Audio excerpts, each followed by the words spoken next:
डाल डाल के देखता है इसमें कितना मीट है, फिर इनके प्राण सूख जाते हैं, रात भर बांधा जाता है, चारा वारा कुछ नहीं दिया जाता है।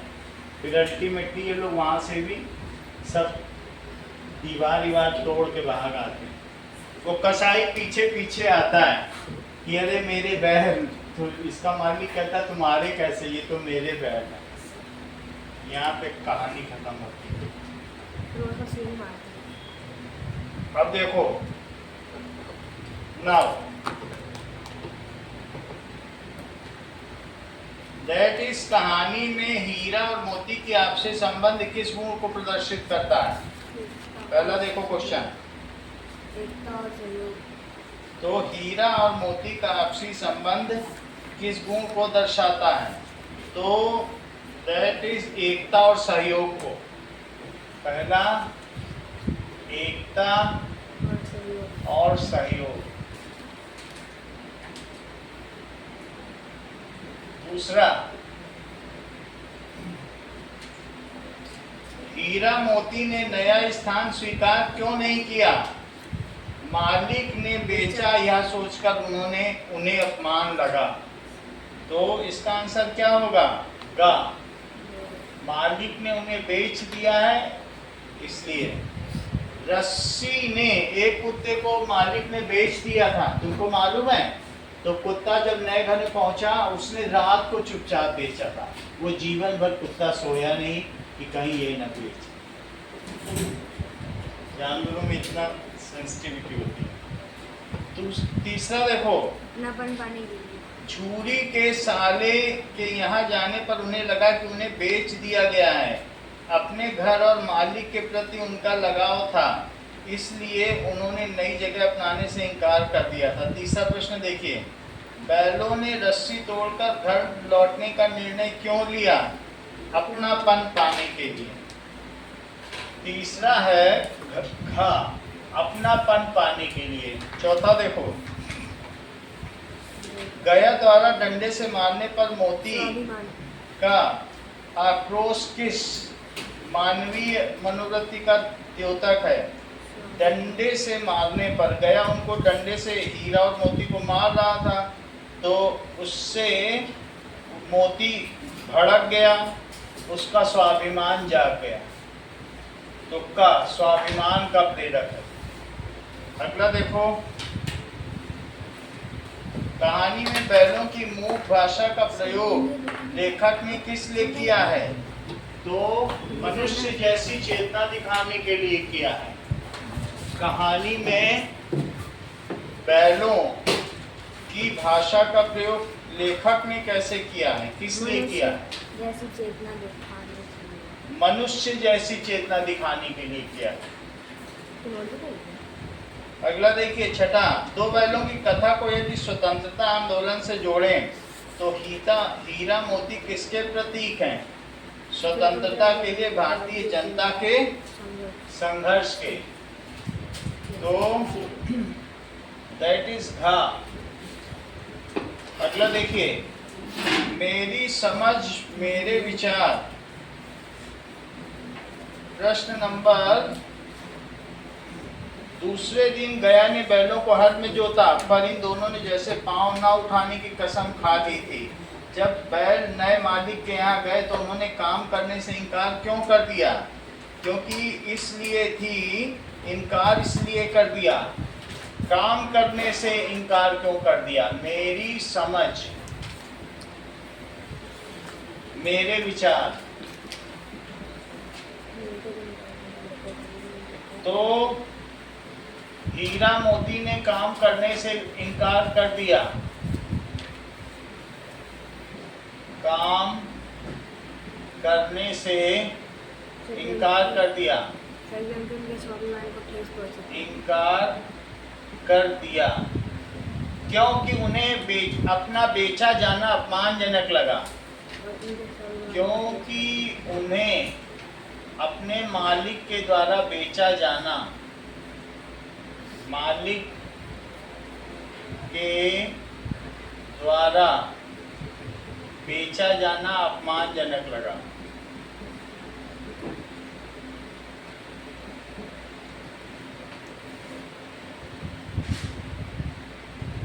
जनक लगा, तो इसलिए इनकार कर दिया। और दूसरा, गया में उनके प्रति प्रेम और सम्मान नहीं था। गया जो उनका नया मालिक था, तो गया में उनके लिए प्रेम और सम्मान नहीं था। और सम्मान नहीं था। तीसरी चीज, उनका हृदय झूरी के घर में था। बिना अपनेपन के काम करना उन्हें स्वीकार नहीं था। झूरी पुराने मालिक की पत्नी थी, ठीक है। तो उनके हृदय में झूरी, झूरी कौन थी? गया की बहन थी कि नहीं? मालिक का नाम। तो उनके हृदय में झूरी के लिए प्रेम था। यही सब कारण है, ये इनकी वफादारी का प्रमाण है। अगला देखिए, गांव के इतिहास में यह घटना अभूतपूर्व न होने पर भी महत्वपूर्ण थी। बैलों का घर लौट आना कोई साधारण घटना कैसे नहीं है। तो पहले भी ऐसे हुई थी, लेकिन उन्होंने बहुत काम किया। बैलों का घर लौट आना, बैलों का ऑन कर दीजिएगा, घर लौट आना असाधारण था, असाधारण था। क्योंकि उन्होंने मजबूत खूंटे तोड़े, दीवार तोड़ी, उन्होंने मजबूत खूंटे तोड़े और घर से बाहर निकल गए थे बहुत दूर। मजबूत खूंटे तोड़े, दीवार तोड़ी, और क्या किया? और अपरिचित रास्तों से गुजरे, और अपरिचित रास्तों से गुजरे।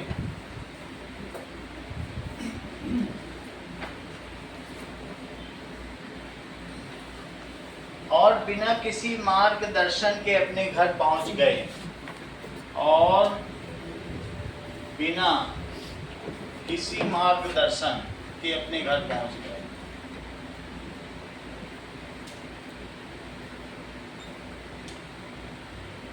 दर्शन के अपने घर पहुंच गए।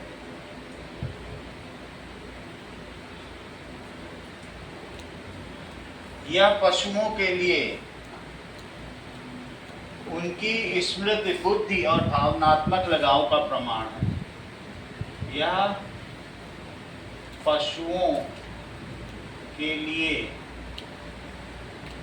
उनकी बुद्धि, एकता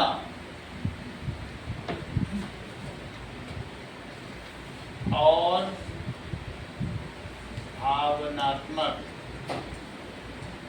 लगाव का प्रमाण है।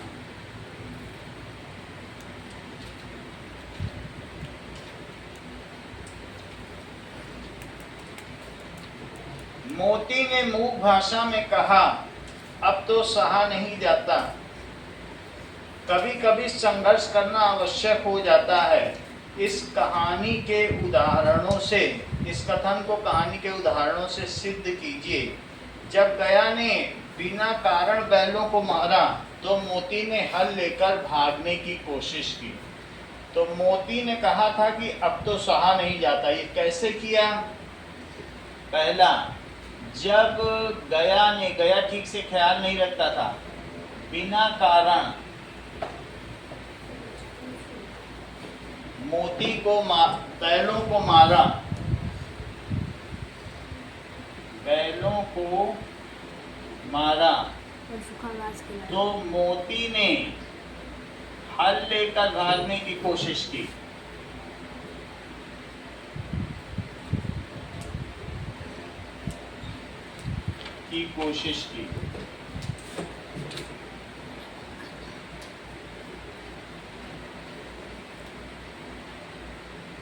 दूसरा, साण से मुठभेड़, यदि दोनों मित्र संगठित होकर न लड़ते तो जान से हाथ धो बैठते। साण से मुठभेड़,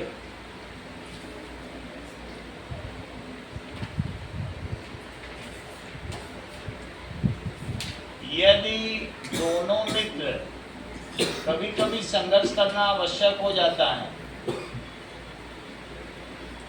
साथ मिलकर न लड़ते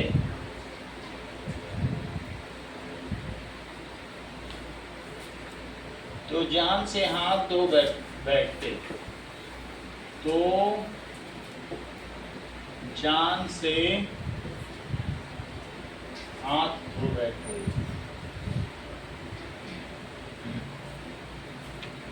इसलिए मिलजुल कर कभी संघर्ष करना पड़ता है। कांजी हाउस की दीवार तोड़ना, स्वतंत्रता के लिए संघर्ष किए बिना मुक्ति संभव नहीं है, वरना कसाई मरवा डालता हमको।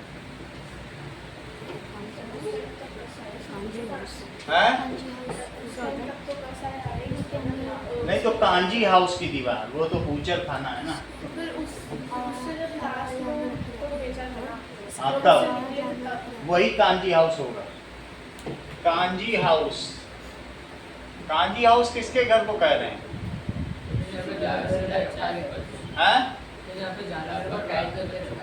कैद कोई लाचार पशु थे तो कटने के लिए तो रखे गए थे। तो कांजी हाउस की दीवार तोड़ना,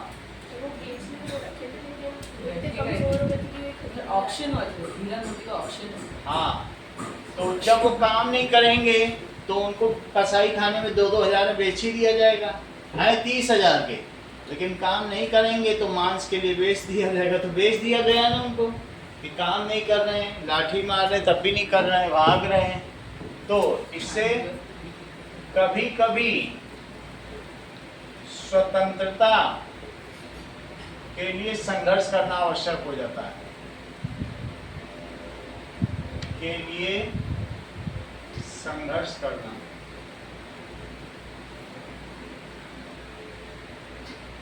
आवश्यक हो जाता है।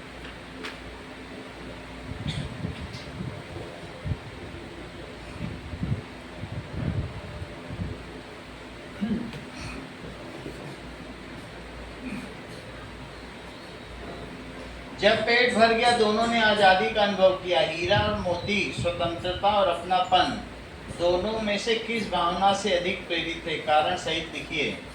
दोनों अपनेपन की भावना से अधिक प्रेरित थे। क्वेश्चन नंबर 4, दोनों अपनेपन की भावना से अधिक प्रेरित थे।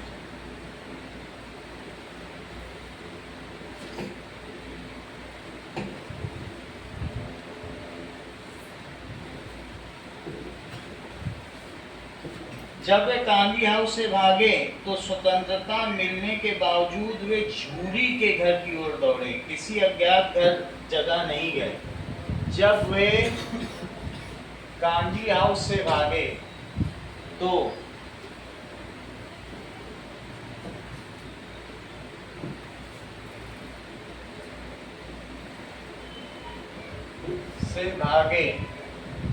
चाहते तो आजाद भी रह सकते थे, तो वे और कहीं जाने के बजाय उन्हें झूरी का प्रेम उसके घर की ओर खींच रहा था। कहीं और जाने के बजाय झूरी के घर की तरफ भागे।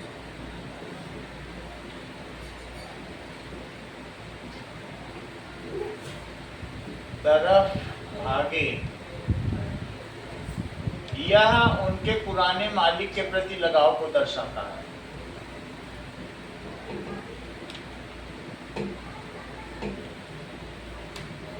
मालिक के प्रति लगाव को दर्शाता है।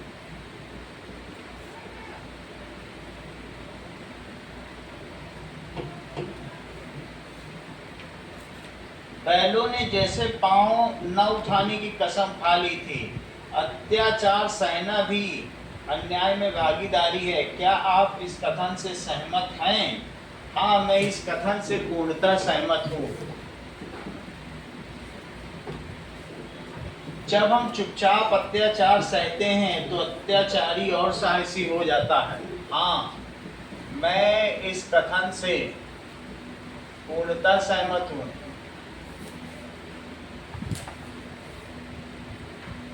पूर्णतः सहमत हूँ। जब हम अत्याचार सहते हैं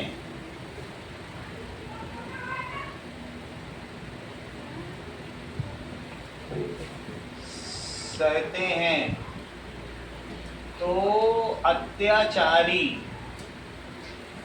और साहसी हो जाता है।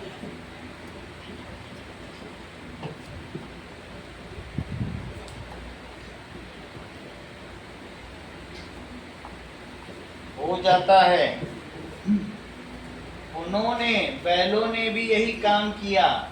काम न करके, दीवार तोड़ के, सांड से लड़कर उन्होंने विरोध जताया। काम न करके, पहले तो उन्होंने गया के यहाँ काम नहीं किया, फिर दीवार तोड़कर और सांड से लड़कर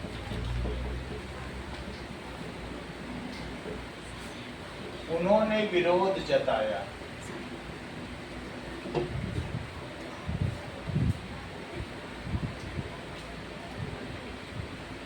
प्रेमचंद ने ये कथा इनडायरेक्टली भारतीयों के लिए लिखी गई है कि अंग्रेजों को भी से भी हमें विरोध करना चाहिए। अन्याय का विरोध न करने वाले समाज कभी प्रगति नहीं करते। अन्याय का विरोध न करने वाले समाज कभी प्रगति नहीं करते।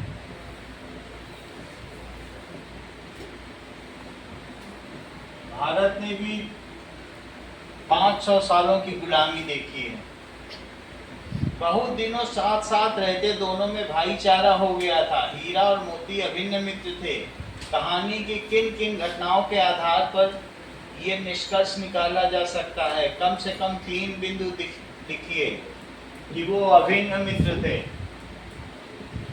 तो वे हल या गाड़ी में जुटे होने पर अधिकतम बोझ खुद उठाने की कोशिश करते थे ताकि मित्र को कम कष्ट हो।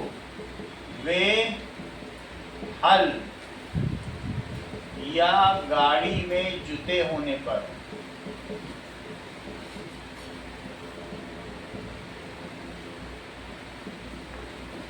खुद अधिकतम बोझ उठाने की कोशिश करते हैं,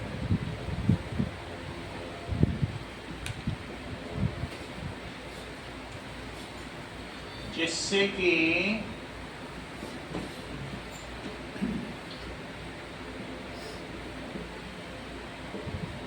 कोशिश करते थे जिससे कि मित्र को कम कष्ट हो।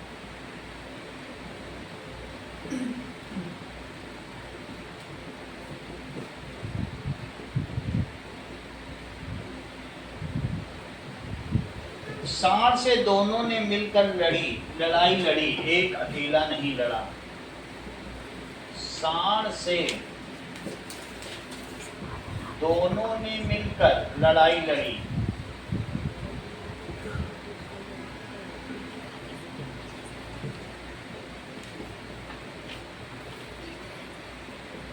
एक अकेला नहीं लड़ा।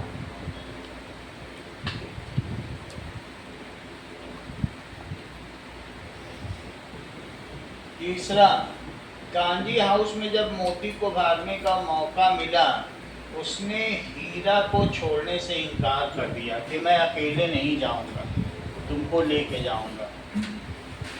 कांजी हाउस में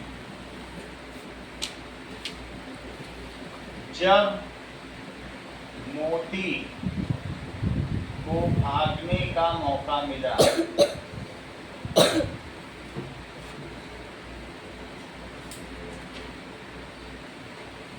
तो उसने अकेले भागने से इनकार कर दिया।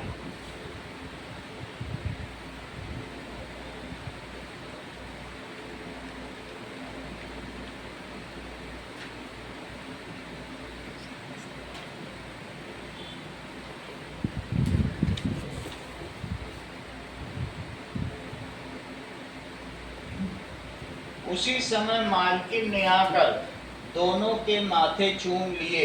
इस कहानी में मालकिन और छोटी लड़की दोनों के व्यवहार की तुलना करिए। कहानी में मालकिन और छोटी लड़की के व्यवहार में स्पष्ट अंतर दिखाई पड़ता है। मालकिन प्रारंभ से ही हीरा और मोती के प्रति कठोर और उदासीन थी। कहानी में मालकिन और छोटी लड़की के व्यवहार में स्पष्ट अंतर दिखता है।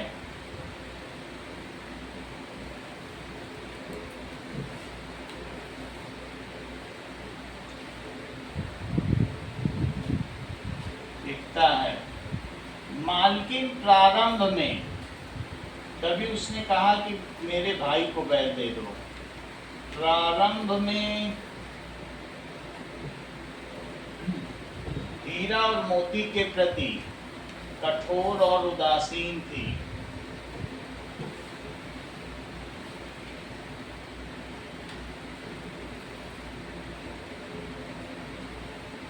कठोर और उदासीन थी।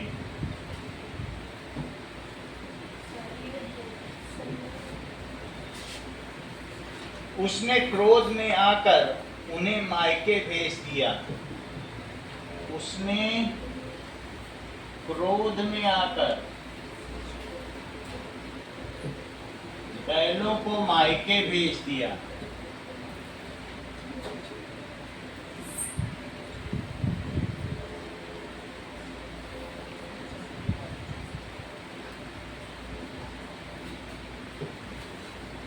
हालांकि जब बैल अनेक कष्ट सहकर वापस लौटते हैं तो उनका हृदय परिवर्तन हो जाता है, परंतु जब बैल अनेक कष्ट सहकर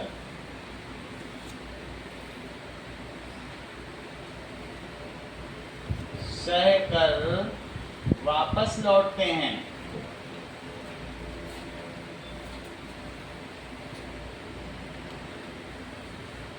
तो उसका हृदय परिवर्तन हो जाता है।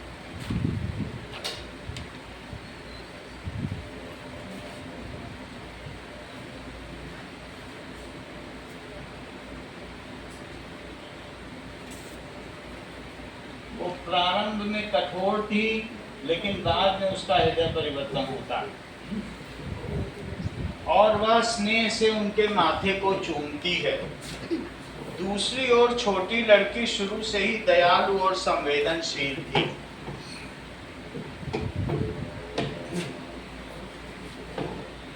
दूसरी ओर छोटी लड़की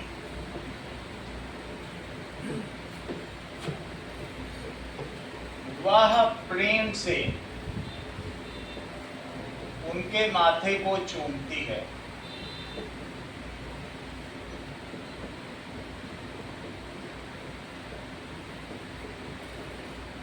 दूसरी ओर छोटी लड़की उसी की बेटी थी।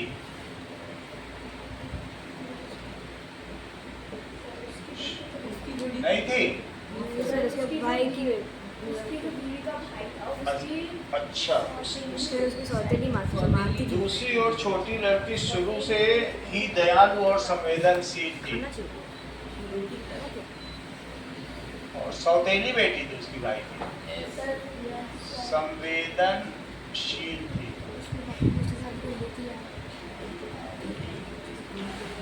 वह बैलों की पीड़ा को समझती थी और उन्हें चोरी छिपे रोटियां खिलाती थी। वह बैलों की पीड़ा को समझती थी और उन्हें चोरी छिपे रोटियां खिलाती।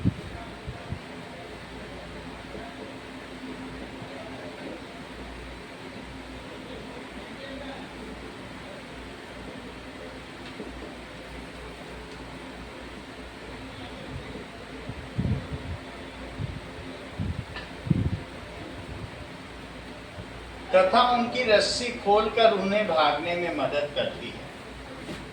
तथा उनकी रस्सी खोलकर उन्हें भागने में मदद करती है। तो भाई बेचता नहीं है, बस ऐसे ही वो भाग ही जाते हैं।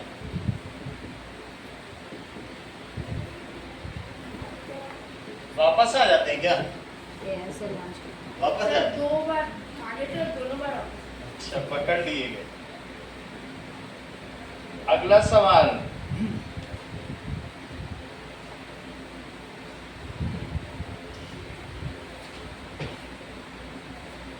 मेरी कल्पना मेरे अनुमान। उसने उनके माथे सहलाए और बोली, खोल देती हूँ, चुपके से भाग जाओ। यदि आप वह छोटी लड़की होते तो बैलों की मदद किस प्रकार होते? यदि मैं वह छोटी लड़की होता, मेरी कल्पना मेरे अनुमान।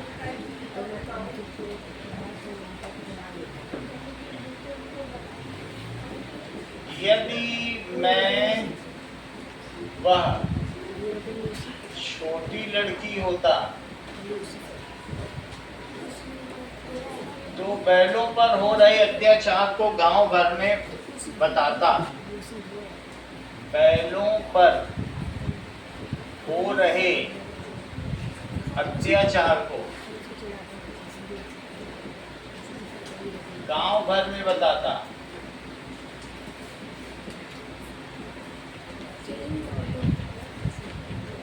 और पंचायत से और झूरी को संदेश भेजता, पत्र लिखकर। झूरी को पत्र लिखकर संदेश भेजता कि कृपया अपने बैल वापस ले जाएं।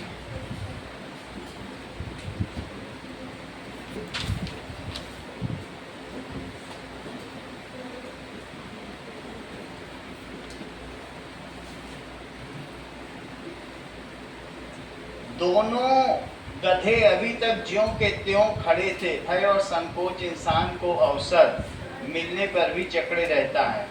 क्या आप इस कथन से सहमत हैं? कांजी हाउस में गधे भी थे। हाँ, व्याकरण करो। व्याकरण कहाँ से शुरू है? तो व्याकरण में हम लोग कहाँ पे आए बताओ? भाषा की बात। अलंकार आ रहा है। बोलो, भाषा से संवाद करें। बोलो 21 पेज नंबर पे आइए। हमारी धरोहर हमारी संस्कृति। चलो, इसमें क्या पूछा जा रहा है?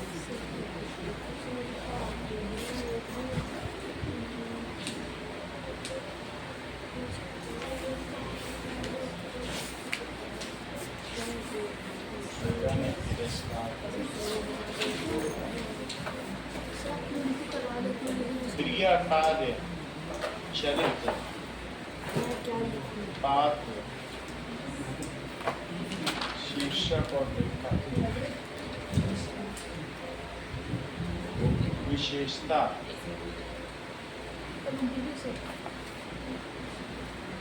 दोनों से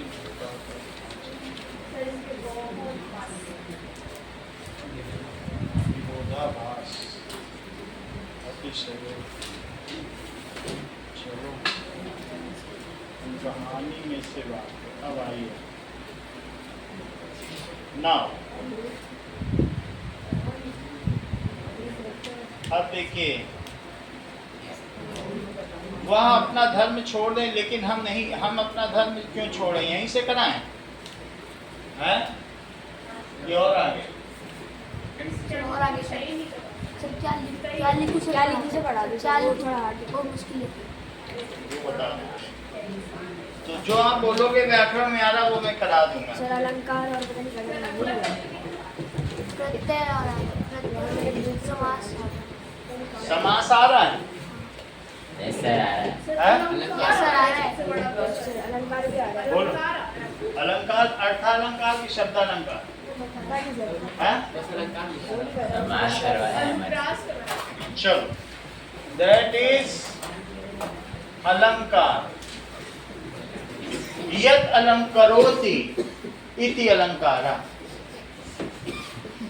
यत् अलंकरोति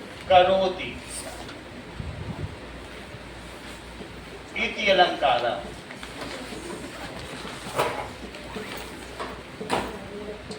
जो सुशोभित करता है। अलम का मतलब शोभा। अलम का मतलब क्या होता है? शोभा। देखो, जो शोभा बढ़ाता है, जैसे स्त्री की शोभा गहनों से बढ़ती है, उसी प्रकार से कविता, गद्य या पद्य की शोभा। पेज नंबर 161 पे दिया हुआ ऊपर अलंकार 161 पे चैप्टर पे नहीं सिलेबस में 161 में ये तीनों ठीक है। चलो ये तीनों बता देते हैं। शोभा, तो काव्य की शोभा बढ़ाने वाले शब्दों को अलंकार कहते हैं।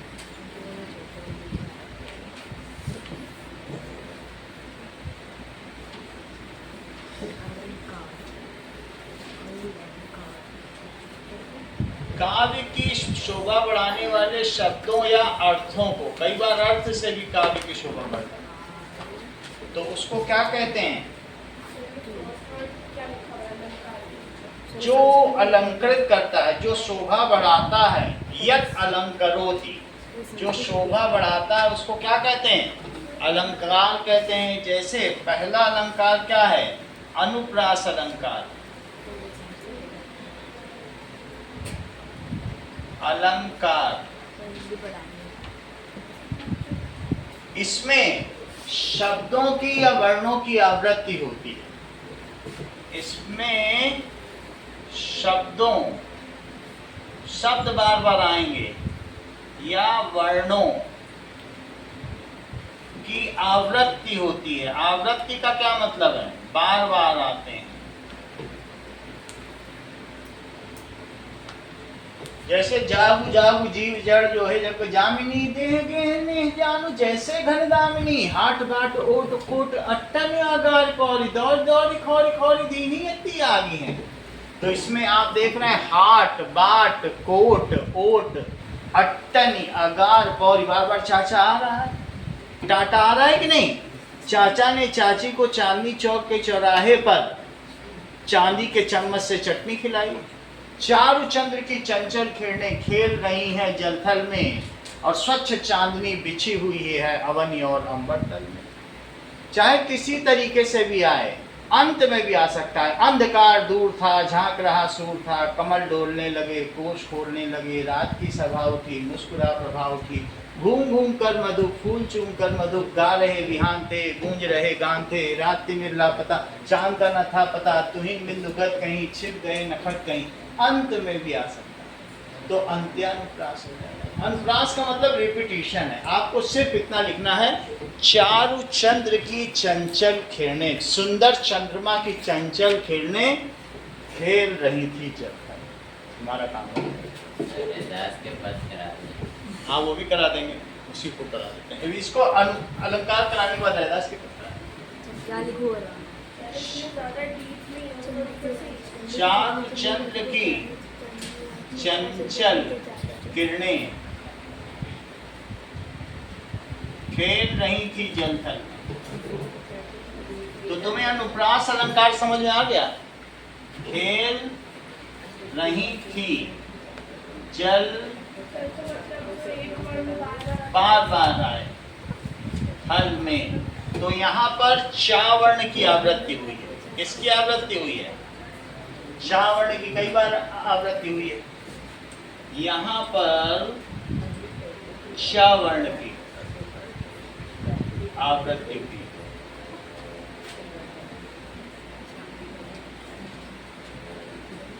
इसीलिए इसे एलिट्रेशन कहते हैं। इंग्लिश में क्या कहेंगे? एलिट्रेशन। अब एजोनेंस, कॉन्सोनेंस, इसी तरह से बहुत सारे हैं। इसके छेकानुप्रास, अंत्यानुप्रास, घटानुप्रास, वर्त्यानुप्रास, उसके और भी उदाहरण हैं, लेकिन हमें उतना नहीं देखना है। अतिशयोक्ति अलंकार देखो। जब किसी चीज को बढ़ा चढ़ा कर बोला जाए, जैसे, तो उसे अतिशयोक्ति। ऐसा चमचा था महुए में जामे नौ मंदाल माय, और ऐस खवैया महुए वाले नौ नौ चमचा जाए उड़ाए। आल्हा और उदल महोबा की घटना है, मध्य प्रदेश। महोबा में ऐसा चम्मच था, उसमें 9 मन दाल आती थी चम्मच में। एक मन में 40 किलो होता है, 360 kg दाल आती थी। और ऐस खवैया महुए वाले 9 चमचा जाए उड़ाए।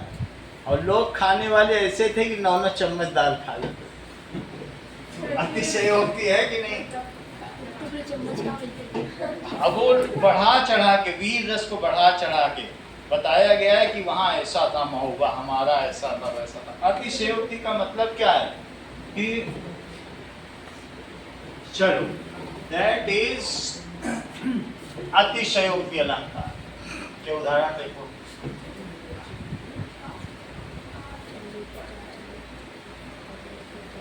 इसमें एग्जेजरेशन होता है। किसी चीज को क्या करते हैं? बढ़ा चढ़ा कर कहते हैं।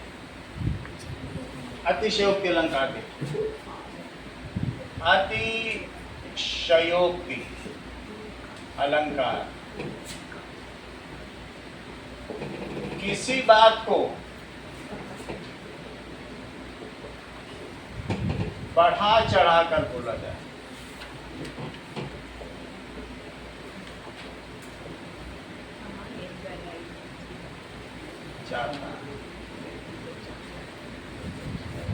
औंधाई सीसी सुलग बिरह बरन बिललात, और बिचही सूखी गुलाब गौ छीटो छुई नगा। जब गोपियां कृष्ण के विरह में बिलबिला रही थी, उनके शरीर का ताप बढ़ गया था, तो उस ऐसा देखकर किसी गांव वाले ने उनके ऊपर गुलाब जल की शीशी उड़ेल दी। वो गुलाब जल बीच ही में सूख गया और एक भी छींट उन गोपियों के शरीर तक नहीं पहुंच गया। तो ऐसा हो सकता है क्या? दिखाया गया कि इतना ताप है उनके शरीर में कि उसने गुलाब जल को बीच में ही उड़ा दिया। तो फेकू अलंकार इसका मतलब। तो अब हम देखेंगे, इसका नाम है एग्जेजरेशन। अतिशयोक्ति अलंकार के उदाहरण। वैसे तो जो मैंने बोला है वो भी तुम लिख सकते हो। ऐसा चमचा। अतिशयोक्ति अलंकार में ये मैं किसी दिखा भी देता चीज हूं। का वर्णन बहुत बढ़ा देखो। चढ़ाकर किया जाता है, जो कि हनुमान की पूंछ में लगन न पाई आग, और सारी लंका जल गई, गए निशाचर भाग। तो फेंका कि क्या आग नहीं लग पाएगी, और अपने आप ही निशाचर भाग जाएंगे। ये लिख लो। हाँ, ये लिख लो। हनुमान की पूंछ में लगन न पाई आग, लगन न पाई आग, और सारी लंका जल गई। सारी लंका जल गई, गए निशाचर भाग। सब निशाचर होते हैं ना, राक्षस। निशाचर भाग। तो ये अतिशयोक्ति है। ये समझ में आ रहा है कि चमचा वाला बताएं। ये ठीक है ना? बाल दी विशाल विकराल चाल चाल मानो लंक लीली देखो, काल रसना पसारी है, कह दो व्योम बीथिका भरे हैं भूरी धूम केतु, कह दो चली मेरुते करसान सरी भारी है। और देख जातु धाम जातु धानी अकुलानी, कहे कानन उजारी अब नगर प्रचारी है। पहले तो इसने बगीचा उजाड़ा, अब ये बंदर पूरा नगर ही जला रहा। सारे जातु धाम जातु धानी यही बोल रहे हैं। तो ये पूरा बहुत सुंदर वर्णन किया है विनय पत्रिका में तुलसीदास जी ने इसी का। तो इतना लिख दोगे कि वो वाला बताएं, चमचा वाला? यही ठीक है। तो अगला अलंकार देखो।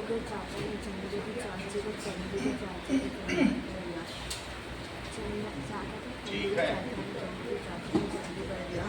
अब देखो। ठीक है, कुछ ना हो तो वो इतना रोया कि सागर भर गया। जब ना समझ में आए तो यही लिख देना, ना भूल जाओ। वह इतना रोई कि सागर भर दिया।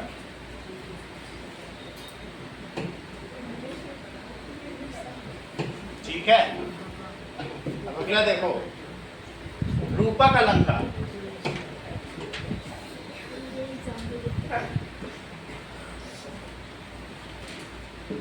रूपल अब उपमेय का उपमान पर आरोपण करना, इसमें उपमेय का उपमान पर आरोपण होता है। ध्यान दीजिएगा, उपमेय का मतलब जो उपमा के योग्य हो, जो तुलना के योग्य हो।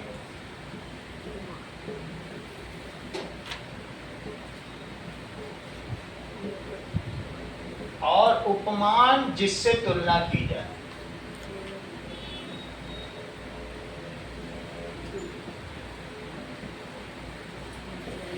और इसमें वाचक शब्द जैसे समान का लोप होता है।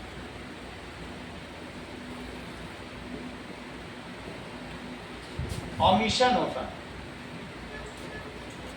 जैसे मैं ये बोलूं कि सीता का मुख चंद्रमा के समान है, तो वो उपमा अलंकार है।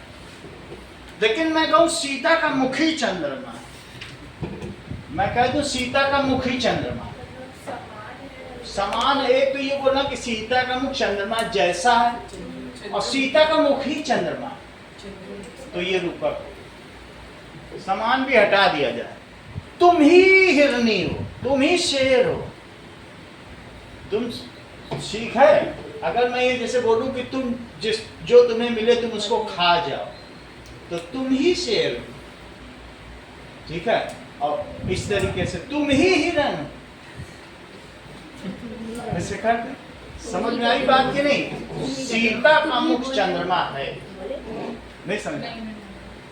ये दो चीजें हैं, एक उपमा अलंकार, जिसमें लग रहा है उपमा लग रहा है वो उनका हुआ कि वो अलंकार। उदित उदय गिरिमंच पर प्रकटे बाल पतंग और हर्षे संत सरोज सब विकसे लोचन का। इसका मतलब समझो, राम जी जब धनुष तोड़ने आते हैं तो गिरि रूपी मंच पर, जो गिरि पर्वत है ना, उसे मंच बोल दिया। और प्रकटे बाल पतंग, वहां पर रघुवर जी आए, वो पतंगे के समान है, छोटे पतंगे। लोचन भ्रंग के समान, लोचन समान समान नहीं बोला जा रहा है, लोचन ही भर रहे हैं। सब लोग सोचे अब तो धनुष टूटेगा, अब तो मजा आएगी। सभी संतों के हर्षे संत सरोज सब, सभी संत जो सरोज थे वो विकसित हो गए। मेरा अब दोनों अलग अलग दिखा रहा हूं, तुम्हें पता चल जाएगा। उपमा अलंकार का मतलब है कि, ठीक है, ये मैं लिखा दूं कि कृष्णा बिल्ली जैसा चालू है, तो कृष्णा बिल्ली है, जैसा ना लिखाऊं। समझ में आए कि नहीं? तो अगर ये यहां लिखता हूं सीता का मुख चंद्रमा जैसा है, क्या लिखूं? अभी और भी बता देता हूं। सीता का मुख किसके जैसा है? चंद्रमा, सुंदर बदन कलाधर जैसे, जैसा है। और यहां क्या होता है? ये जैसा क्या है बताइए? ये वाचक शब्द है। कौन सा शब्द है? वाचक, जिससे तुलना की जाती है। जैसा का इस्तेमाल करोगे कि नहीं? तो इसे क्या कहते हैं? बोलो, वाचक शब्द। तो वाचक शब्द मैं हटा दूं तो फिर रूपक हो जाए। वाचक हटा देते वाचक हटा दूं, अब यहाँ पे मैं लिख दूं सीता का मुख चंद्रमा है।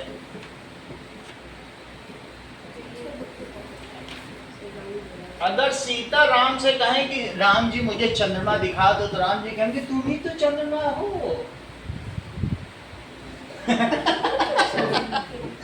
देख लो जाके पानी में खुद को, ऐसा हो। सीता कहे कि मुझे चंद्रमा दिखा दीजिए, तो राम कहे तुम ही तो हो। समझ में आ गई बात की नहीं? अब अगला देखो, अब अगली बात बताओ, क्या बताएं तुमको? रहीम के दोहे मैंने वैसे बता दिया, और चाहिए क्या रूपक के उदाहरण? समास यही लिख देना सीता का मुख से, है समास थोड़ा सा पढ़ा। समास पर समास आता आएगा, यस सर आएगा। तो चलो समास। दिख तो है मेरे को। यो समस्त पद इति समास। चल अगला देखो,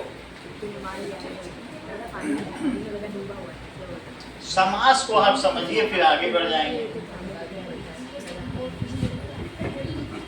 चलिए, समास के प्रकार सब समझ लीजिए। समास क्या होता है? समास के 6 प्रकार होते हैं, चलो। जिनमें अव्ययी भाव, तत्पुरुष और कर्मधारय शामिल हैं। अब जरा ये देखिए, 2 या 2 से अधिक शब्दों को मिलाकर थोड़ा सा बता दें संक्षेप 39 पेज नंबर पे दिया है। कितने पे? 39 39 पेज निकालो। क्या है?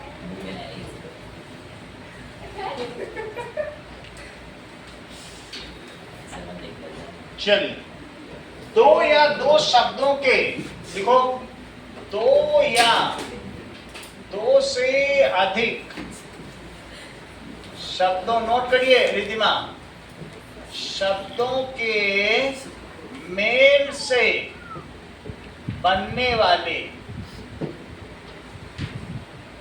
शब्द को समास कहते हैं। समास का मतलब होता है संक्षेप। संक्षेप का मतलब होता है शॉर्ट। किसी चीज को शॉर्ट में लिख दिया जाए तो उसे क्या कहेंगे? शब्द को समास कहते हैं। मिला के बना दो, जैसे दिन और रात, इससे जरा समास बनाओ। समस्त पद, समास का फुल फॉर्म होता है समस्त पद या समास। इनको मिला के बनाओ, दिन रात, ये समास हो गया। 39 पेज अब निकालो तुम लोग, तो उसमें के जो जो तुम्हारे में होंगे साथ हम सब बता देंगे। 39 पेज निकालो।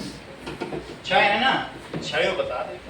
अब जरा ध्यान दीजिए, तो सबसे पहले बता रहे हैं समस्त पद में तत्पुरुष समास। पहला समास कौन सा है? तत्पुरुष समास का मतलब क्या होता है? दैट इज, इसमें उत्तर पद प्रधान होता है। इसमें उत्तर, उत्तर का मतलब बाद वाला पद प्रधान होता है। नोट करो आप, उत्तर यानी बाद वाला प्रधान होता है। जैसे कि परलोक गमन, गमन तत्पुरुष समास का मतलब है कोई चला गया, तो ज्यादा महत्वपूर्ण है चला जाना। वो कहाँ गया? स्वर्ग लोक से बाहर गया, तो यहाँ गमन अधिक महत्वपूर्ण, परलोक गमन। अब जरा देखो, किसी चीज में ये देखो, अकाल पीड़ित, तो अकाल ज्यादा महत्वपूर्ण है कि पीड़ित? क्योंकि वो किसी भी चीज से पीड़ित है, पीड़ित तो है, तो अकाल पीड़ित ये महत्वपूर्ण है। ये उत्तर पद है, ये प्रथम पद कहलाते हैं। तो प्रथम पद गौड़ है। गौड़ का मतलब है कम महत्व वाला है, और उत्तर पद प्रधान है। प्रधान, बोलो बात समझ में आई? इसमें किस पे ज्यादा जोर दिया जा रहा है? पीड़ित पे ज्यादा जोर दिया जा रहा है। अब अगला देखिए, आराम कुर्सी, क्या चीज ज्यादा महत्वपूर्ण है? कुर्सी। कुर्सी। कुर्सी का ज्यादा फिर चाहे आराम मिले चाहे ना मिले, ठीक है। देशभक्ति, भक्ति।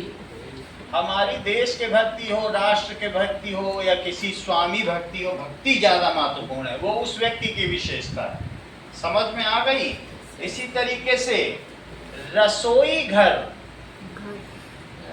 रसोई घर भी हो सकता है, स्नान घर भी हो सकता है, लेकिन महत्वपूर्ण है कि घर तो है। सही है, घर का होना। इसी तरीके से ये सारे जो भी हैं ये तत्पुरुष समास हैं, जिसमें माल गोदाम, क्या तुम्हें महत्वपूर्ण लगता है? गोदाम होगा तो माल तो अपने आप ही उसमें भर देंगे, ठीक है। रोग मुक्त, रोग मुक्त, अगर मैं रोग मुक्त से कहूं कि जरा फिर से इसको तोड़ो तो लिखा जाएगा रोग से मुक्त,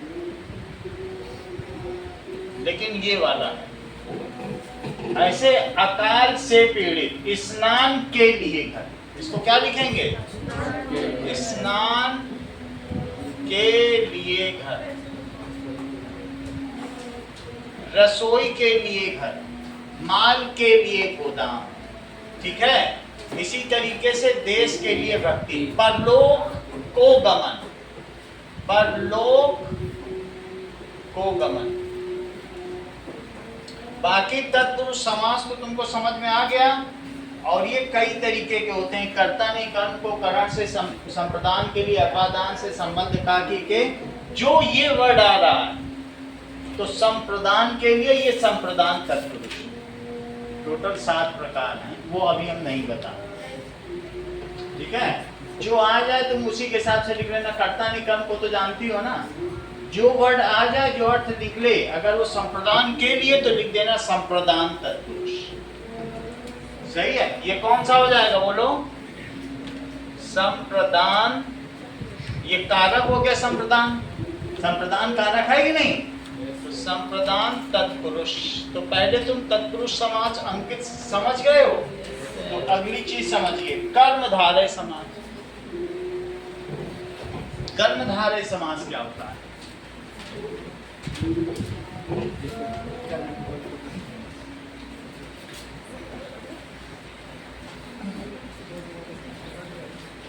चलिए, कर्मधारय दूसरा है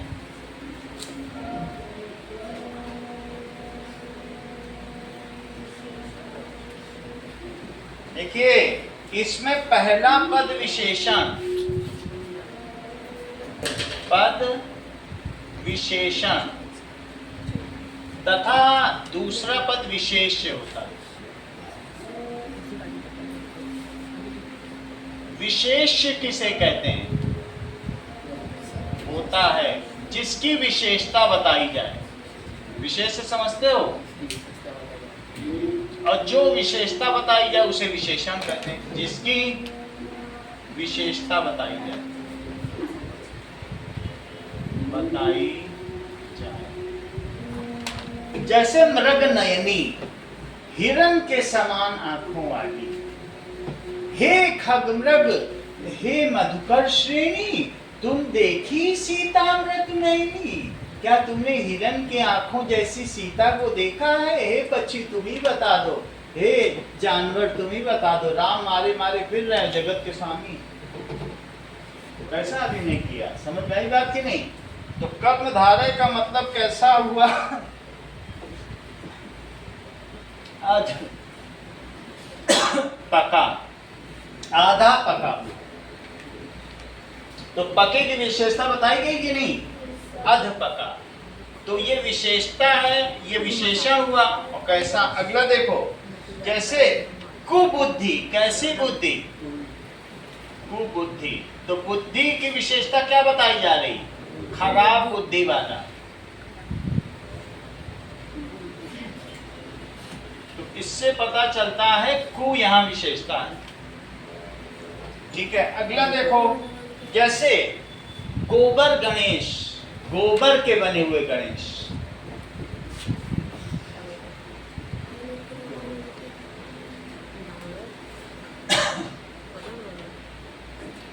गोबर के बने गणेश, बने गणेश। तो यहाँ पर तुम्हें ये देखना होगा कि उसकी विशेषता है, ये चीज है का पुरुष। इसका मतलब क्या होता है बताओ श्रेया? कायर है जो पुरुष, तो पुरुष की विशेषता बताई गई है कि नहीं कि कायर। महात्मा, महान है जो आत्मा, महान है जो आत्मा। अगला देखो, इस तरीके से पीतांबर, पीला है जो वस्त्र, ठीक है। पीतांबर का क्या मतलब होता है?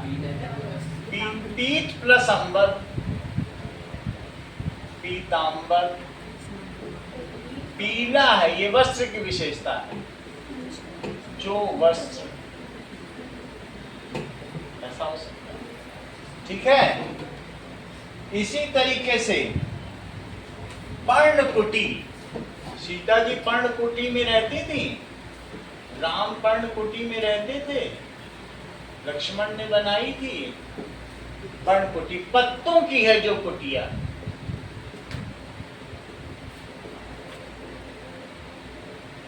एक एक पत्ता लाकर कुटिया बनाए। अगला देखिए, दैट इज, इसमें भी कई भेद हैं लेकिन हम लोग उस पर नहीं जा रहे हैं ना। नेक्स्ट वन इज बहुब्रीहि समास। बहुब्रीहि समास, ये देखो, बहुब्रीहि समास में जब दो शब्दों से मिलकर, ठीक है, एक नया शब्द बनता। जब दो शब्दों से, इधर ध्यान दो, शब्दों से मिलकर एक नया शब्द बनता।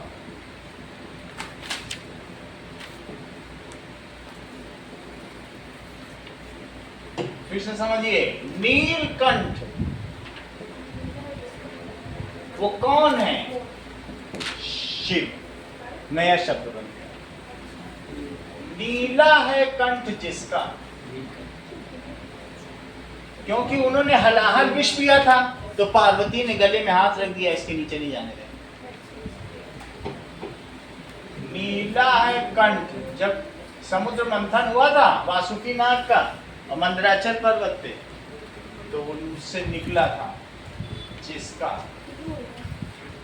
तो नीला है कंठ जिसका, कौन है? शिव। चतुर्भुज, चार है भुजाएं जिसकी, विष्णु। चतुर्भुज कौन है बोलो? चार हैं भुजाएं जिसकी। कौन है जिसकी चार भुजाएं? शंख, चक्र, गदा और पद्म, कमल रखे हुए। कौन है वो? विष्णु। गजानन, हाथी जैसा किसका मुंह है? गज आनन, हाथी जैसे मुख वाला, मुख वाला कौन है? गणेश। पीतांबर धारी हो सकता है, पीतांबर तो नहीं हो सकता। पीतांबर धारी हो सकता है, पीतांबर तो वस्त्र के लिए है ना, वस्त्र थोड़ी है भगवान। लंबोदर, लंबा है उधर जिसका, ठीक है। लंबोदर, लंबा है पेट जिसका, गणेश। लंबा है,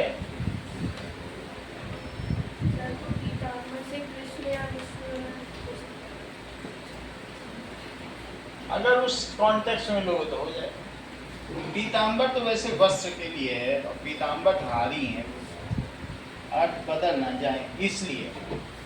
यही अर्थ लिख देना, जितने हैं ये लिखना, ये बिल्कुल प्रॉपर है। द्वंद्व समास है। समास दोनों पद समान हो, दोनों पद समान होते हैं और शब्द का लोप होता है, योजक शब्द लुप्त हो जाता है। योजक शब्द और का लोप होता है और योजक चिन्ह प्रयोग होता है। योजक चिन्ह जानती हो? योजक चिन्ह का प्रयोग होता है, बाकी किसी में नहीं होता है। का प्रयोग होता है। अब देखिए, दैट इज अमीर गरीब,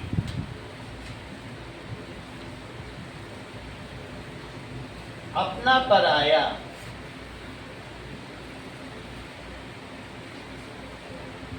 ठीक है। इसी तरीके से भाई बहन,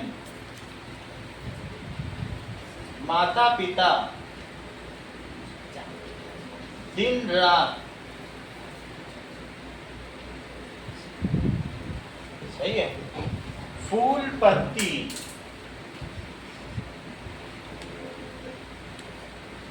नर नारी,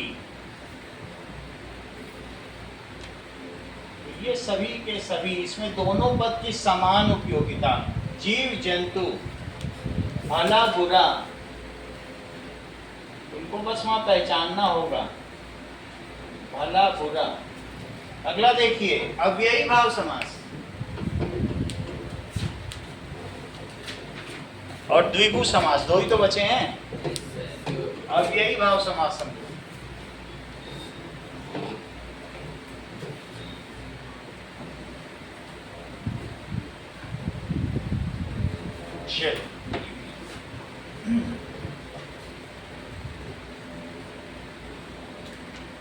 नेक्स्ट इज द्विगु समास, भी एक बच गया। तो द्विगु संख्यावाचक, पहला पद संख्यावाचक होता है, संख्यावाचक होता है, ठीक है। चौराहा, जहां मिलते हो चार रास्ते। तिरंगा, तीन रंगों वाला।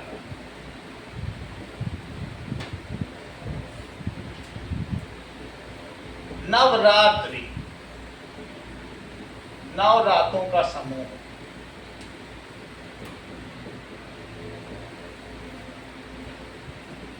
चौराहा, चार रास्तों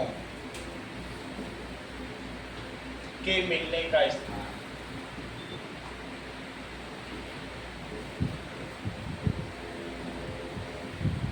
सप्तर्षि,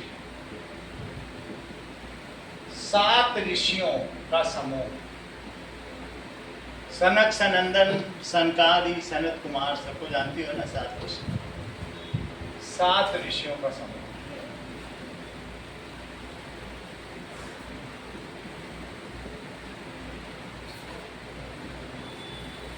त्रिलोक, तीन लोकों का समूह। स्वर्ग, नरक और मृत्यु लोक, है ना, तीन लोकों का समूह।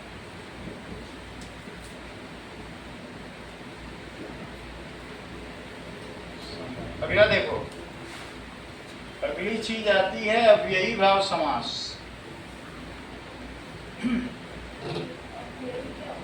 अव्यय भाव समास, देख लो। मैं धीरे धीरे चलता हूं,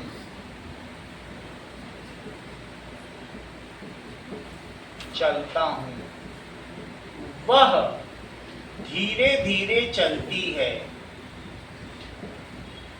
वे धीरे धीरे चलेंगे। हम धीरे धीरे चले, ठीक है। गांव धीरे धीरे चल चुका, गांव चल, इसको कहते हैं अव्यय, जिसमें परिवर्तन ना हो। टेक न लगाओ, टेक तुम बहुत लगाती हो, ठीक है। मैं धीरे धीरे चलता हूं, देखो यहाँ पर सारे टेंस बदल गए, टेंस बदल गए कि नहीं? धीरे धीरे था तो कभी लिंग भी बदल गया, जेंडर भी बदल गया है कि नहीं? चेक करो, तो जेंडर भी बदल गया है, सब कुछ बदल गया है।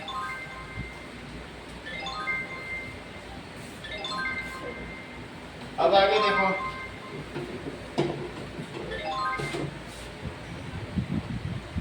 नाउ तो इसका क्या मतलब हुआ? हाँ बोलो आसना। पानी भर गया, बारिश तो हो नहीं रही, हो रही है, चेक कर लेता हूँ। तो तुम्हारे पास बोट वोट नहीं है? तैयार क्या आ जाती, बारिश तो नहीं हो रही बेटा।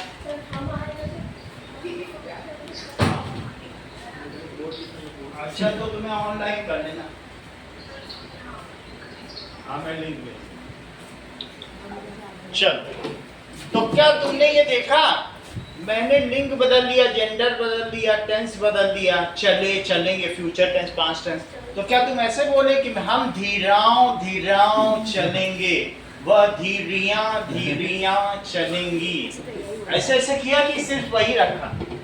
जो ना बदले उसे अव्यय कहते हैं। भगवान जो व्यय न हो, जो खर्च न हो, उसे अव्यय कहते हैं। भगवान अव्यय हैं, आदि हैं, अनंत हैं, अव्यय हैं। भगवान खर्च होते हैं क्या? तो इसलिए पहला पद यहाँ ये क्या चीज कहलाती है, बोलो? अव्यय। अव्यय का मतलब क्रिया विशेषण, जो चलने की विशेषता बताए, उसको क्या कहते हैं? एडवर्ब। एडवर्ब भी कहते हैं। क्या एडवर्ब कभी बदलता है? ठीक है, तो उसी तरीके से ये समास भी है, अव्ययी भाव समास। पूर्व पद अव्यय है, पूर्व पद अव्यय है, बदलेगा नहीं। तथा और समस्त पद क्या है, देख लो अव्ययी भाव समास में, तो पद अव्यय है, यही होता है और ज्यादा नहीं है। जैसे प्रतिदिन, प्रति कभी बदल सकता है, प्रतिपल, प्रतिदिन और प्रतिपल हमने बदल दिया, लेकिन प्रति कहीं बदला? प्रति व्यक्ति आए, कभी सुना है? प्रति व्यक्ति, ये तो बदला नहीं ना। प्रति प्रति वही रहा, तो प्रति अव्यय। जो न बदले सब में लग सकता है।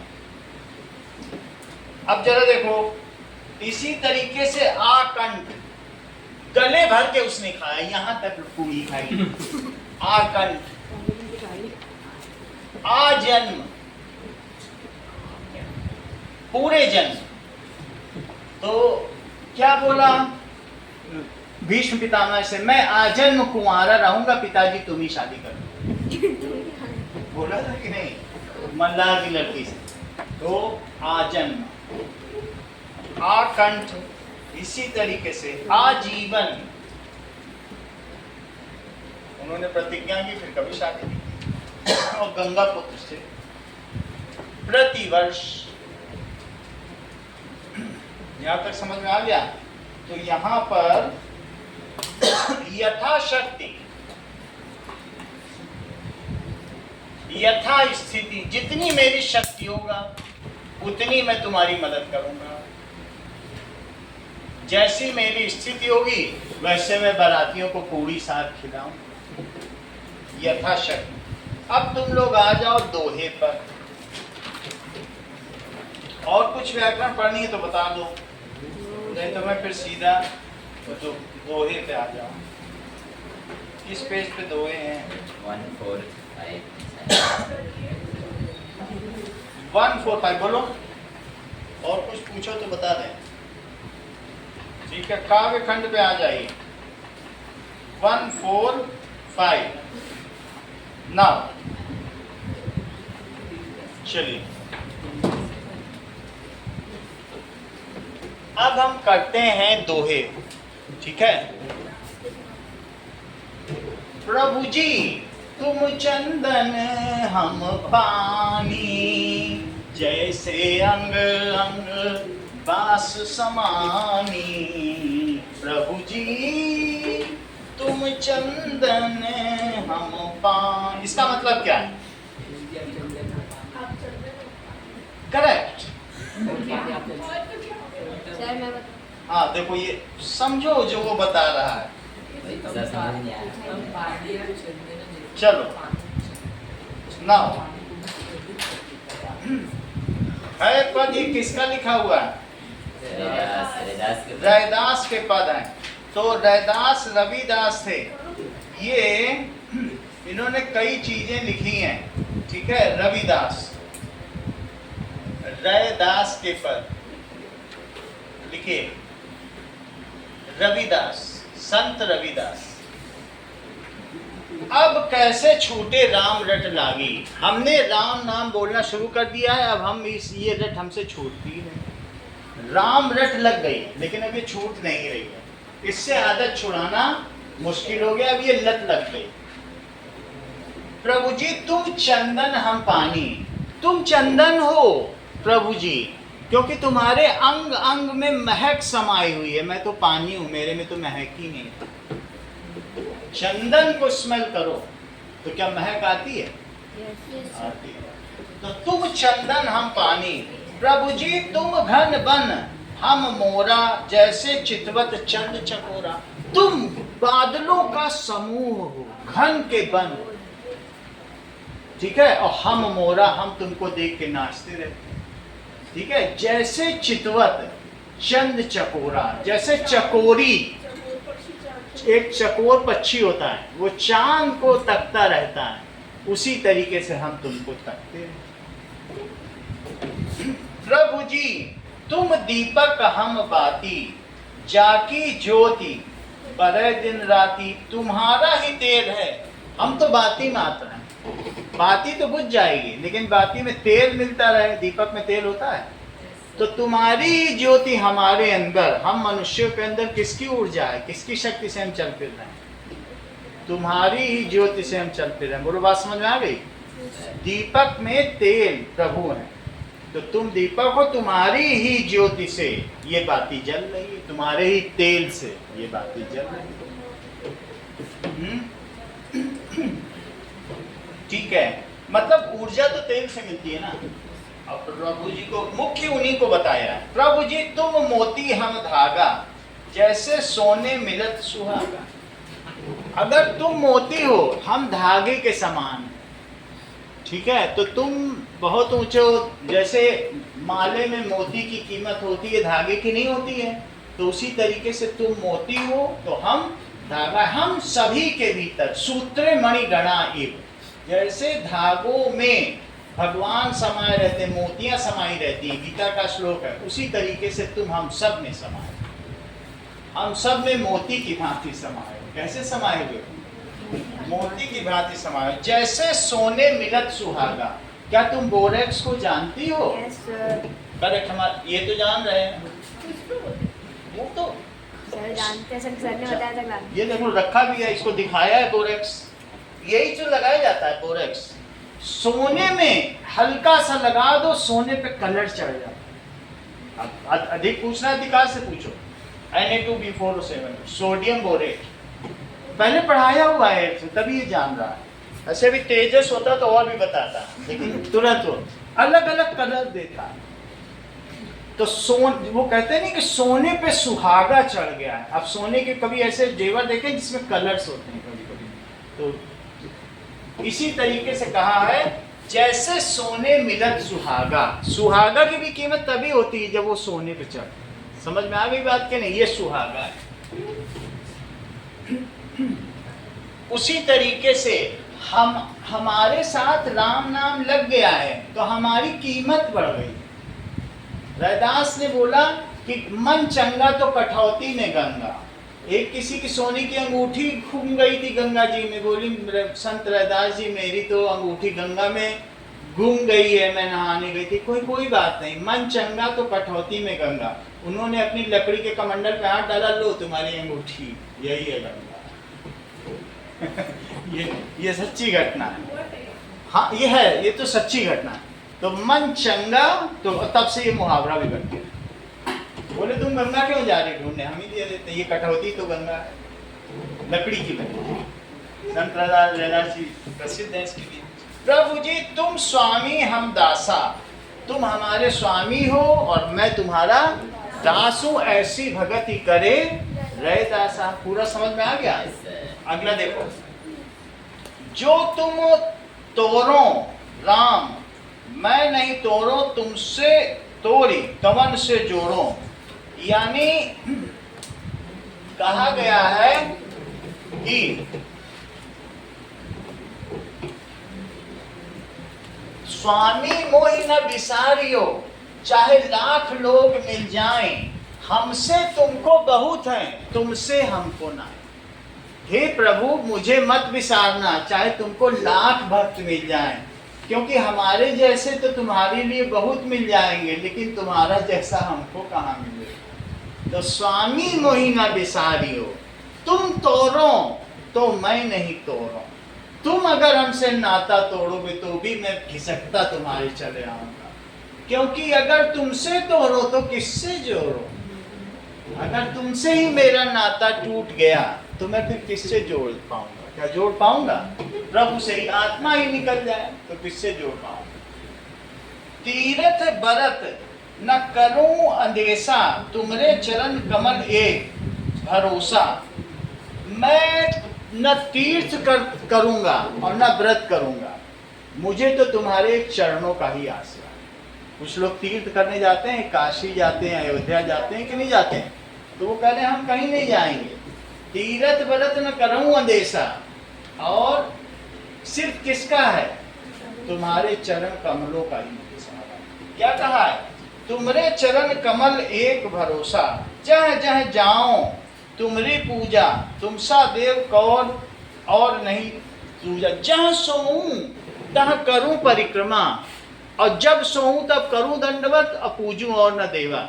वो कहते हैं कि मैं सो जाऊं तो भगवान का दंडवत हो जाए, जब उठूं तो भगवान के प्रणाम हो जाए। ये कबीरदास जी कहते हैं मेरा हर काम भक्ति हो जाए, ऐसी बात। तो वही चीज इन्होंने भी कही है कि मन तेरा मंदिर, आंखें दिया बाती, होठों की है तालियां, बोल फूल पाती, रोम रोम जिह्वा तेरा नाम पुकारती, आरती हो मैया।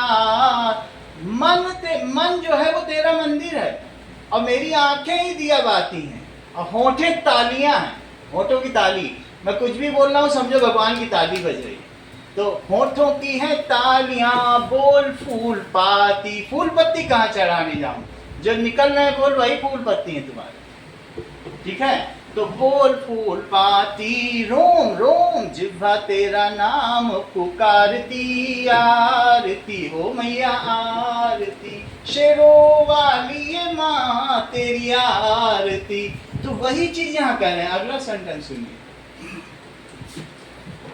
जहाँ जहाँ जाऊं तुम्हारी पूजा, जहां भी जाऊं तुम्हारी आराधना हो जाए। मेरा चलना फिरना उठना बैठना सब तुम्हारी आराधना हो जाए, ठीक है? If I am rain then you are earth, wherever I will fall there you are to hold me. अगर मैं बारिश की बूंद हूं तो तुम धरती माँ हो, मैं जहां भी गिरूंगी तुम मुझे अपनी गोद में ले लो। दैट मीन्स अब जरा देखो, जह जह जाऊं तुमरी पूजा, तुमसा देव और नहीं दूजा। क्या तुम्हारे जैसा कहीं और कोई दूसरा देव है? अगर मंदिर जाऊं, मस्जिद जाऊं, गुरुद्वारे जाऊं तो भी तुम ही दिखो, ऐसा तुम्हारे जैसा कोई दूजा देव नहीं। मैं अपनो मन हरि से जोड़ूं, हरि सो जोरी सबन सो तोड़ूं। मैं अपनो हमको तुमसे, तुमको हमसे काम है, और कार्य दुनिया तो बराए नाम है। हमें तुमसे काम है अपने भगवान से, और तुमको हमसे काम है, और बाकी दुनिया तो नाम मात्र की है। समझ में आ गई बात की नहीं? तो ऐसे ही संत बोल रहे हैं, मैं अपनो मन हरि से जोड़ूं और बाकी सबन से नाता तोड़ूं। हमें किससे अपना मन जोड़ना है? हरि से जोड़ना है, और बाकी किस सबसे क्या करना है? बोलो, नाता तोड़ लेना है। सबही पहर तुम्हारी आशा, मन क्रम वचन कहे रैदासा। दिन में 8 प्रहर होती हैं, 3-3 घंटे की एक प्रहर होती है, तो 24 घंटे होते हैं, तो 8 पहर कही जाती है। जब 2 पहर बीत जाती है 6 बजे से, तो 2 पहर होती है, तो कहते हैं 4 पहर पे आना, तो शाम के 6 बजे आएगा।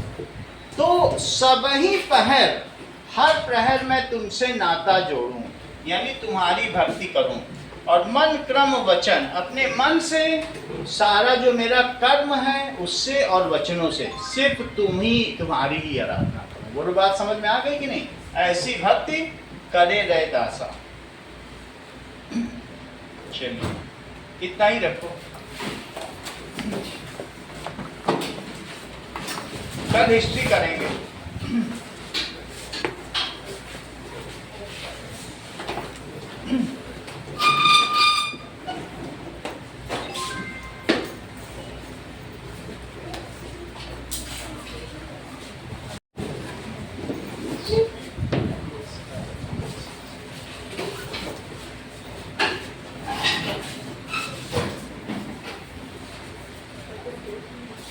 हेलो, बोलो। हेलो,